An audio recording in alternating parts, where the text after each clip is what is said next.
Hello, everyone, and welcome to this edition of the Video Vault commemorating the 43rd anniversary of a massive land deal.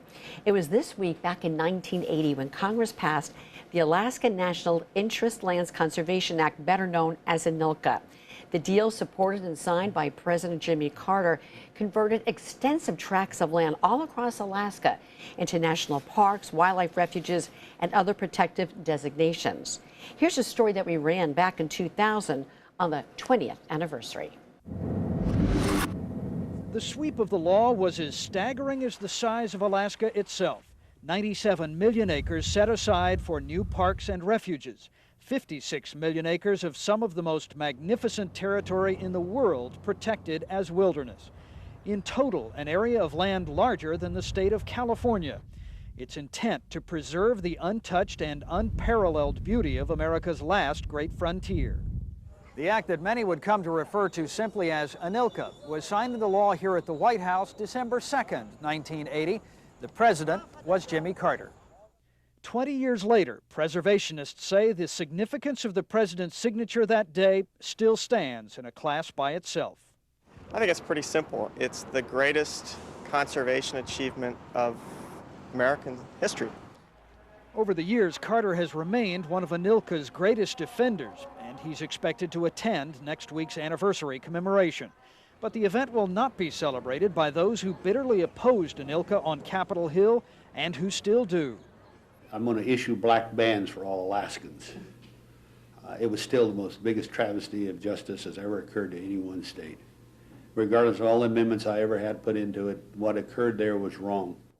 Don Young has spent much of the last 2 decades trying to undo ANILCA's impact on Alaska. Even though vast acreages of land were left for the state to control, he says the federal government stole many of the best parts of Alaska's rich landscape. Most of it had a higher use of natural resource. It either had timber, or it either had minerals, it either had fossil fuels, or it had hydro potential, and they chose this as the sites. This is a calculated plan to take and cripple the state of Alaska, the landmass of Alaska, and they've done that. Environmentalists deny the charge that ANILCA locked up Alaska's resources.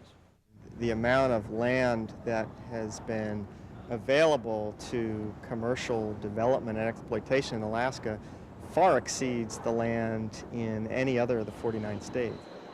ANILCA's architects said they wanted to balance the need for development against the need for conservation, while protecting the way of life for Alaska's native populations. Young says it hasn't worked. And I will say that it's really the root of most of our basic problems internally now in the state, because the lack of aggression by the state. And if this had happened in any other state in the Union, it would have been a revolution. And ANILCA's supporters agree it could have occurred in no other state in the Union, because there is no other state like Alaska. Alaska conjures up images in the American public and desires, whether they go there or will never have a chance to go visit, to preserve that. After 20 years, ANILCA's role in guarding the state's treasures still stands. So does much of the controversy. Tom Walker, Channel 2 News, Washington.